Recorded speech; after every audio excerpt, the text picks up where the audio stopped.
When I was at music college, I got taught by a top funk session guitarist called J.J. I'll be going through 5 of the key techniques that he taught me that will make you sound like this.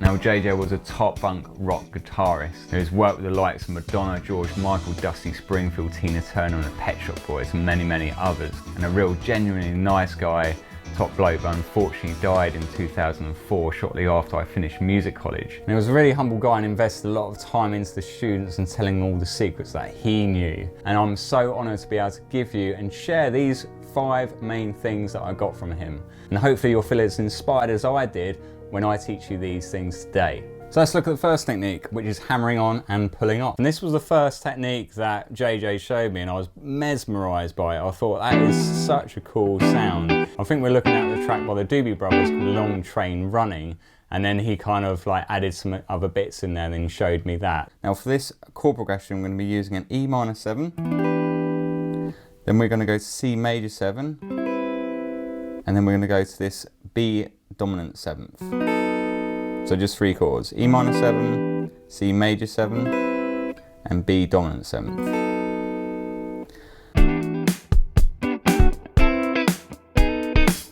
And what we're doing, we're taking the fingers off and then we've got the bar, and then you simply strum, and then with these 2 fingers you're actually hammering on the notes, or the fretted notes that you were just playing. So you get this kind of sound.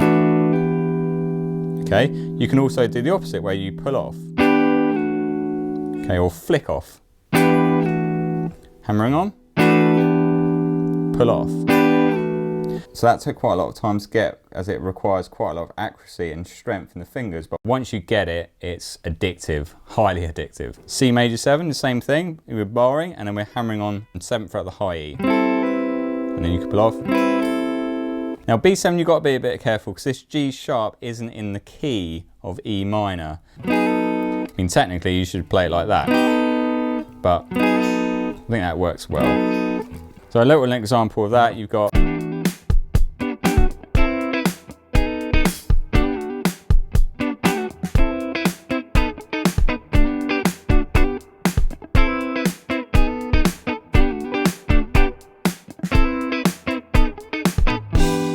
So the next technique is staccato. Now staccato basically means we're cutting the note off quickly, or as quickly as possible, so we get this really tight percussive sound. So let's have a look at that technique on the guitar. We are pushing down, and then we are releasing the fingers, or taking the pressure off, still keeping your whole shape down, and then just lifting the pressure off. And then C major 7, B7. So if you hold it for too long, you get that. Takes a bit of coordination. You might find taking the fingers off before you strike it, so you really want to hear the chord and then you lift, and it's trying to make that quicker and quicker.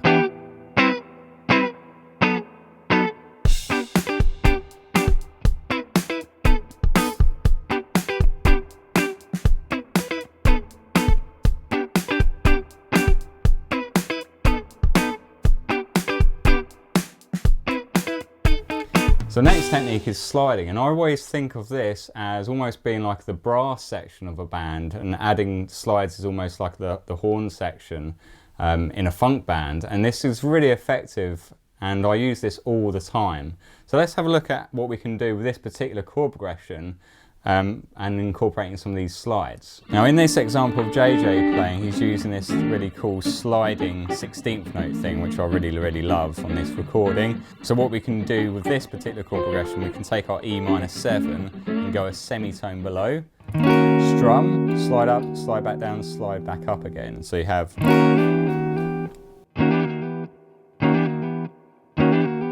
then on other chords you can just slide a semitone below. So we're kind of imagining this is our C major 7, just simply a semitone below, and then on the B7, okay, we're imagining that that's our chord, so we go a semitone below that.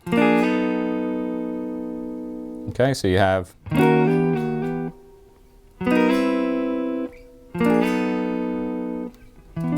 remember, you can do this on any chord, you know, if you're playing like a James Brown track.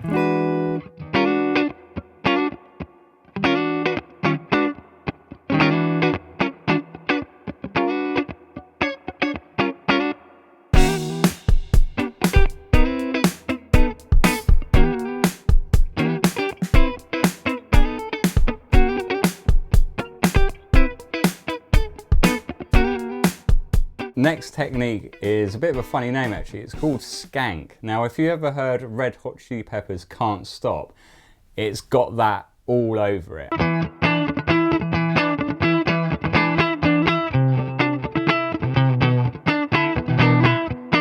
So what skanking is we actually want to hit all 6 strings, 1 note to ring through and to mute everything else.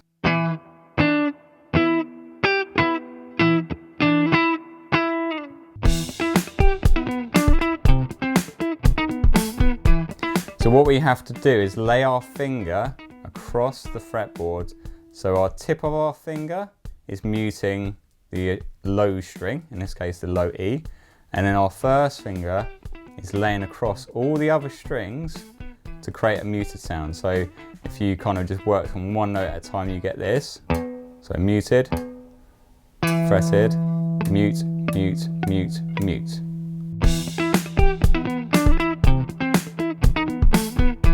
Okay, and you kind of have to do that with every single note. So if I'm playing like a higher note, I can't physically have that finger muting all the lower strings, so you have to try and get another finger involved. So in this case, if I'm playing a G string 7th fret, I can use my first finger like that and lay across all the others.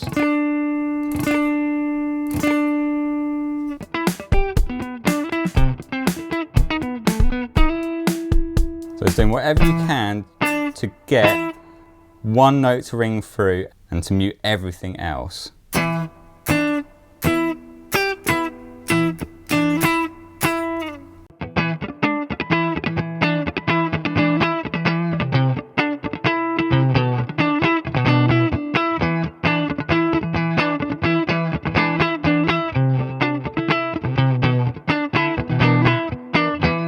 It's a pretty difficult technique, but I'm sure you'll agree that that sounds really great, and it makes it sound much more interesting in my opinion. So for the next technique, it's all about groove and keeping that right hand moving. The technique is called chocking.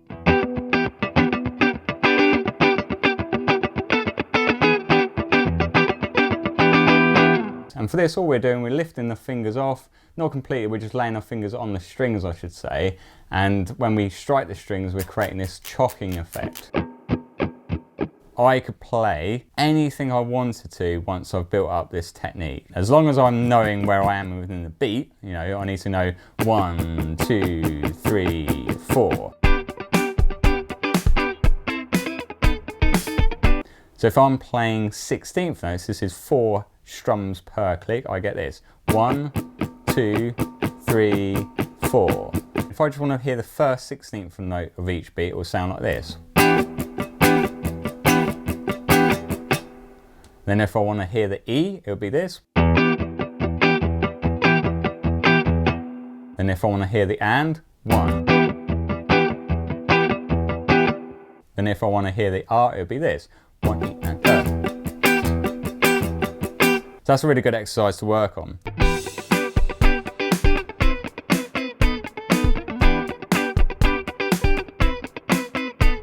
So let's just do a quick summary in all those techniques, then I'll play through that same chord progression but add in all the techniques that we just explained. So we had the hammer-on and pull-offs.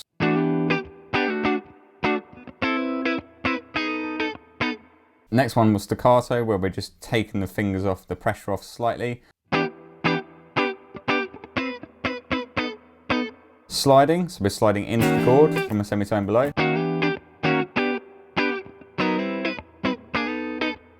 Then skanking, where we're playing all 6 strings but only hearing 1 note.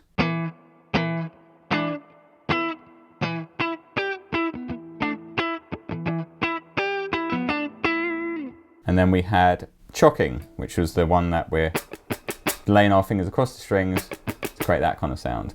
So let's put the track on and then let's have a little jam, see what we can come up with.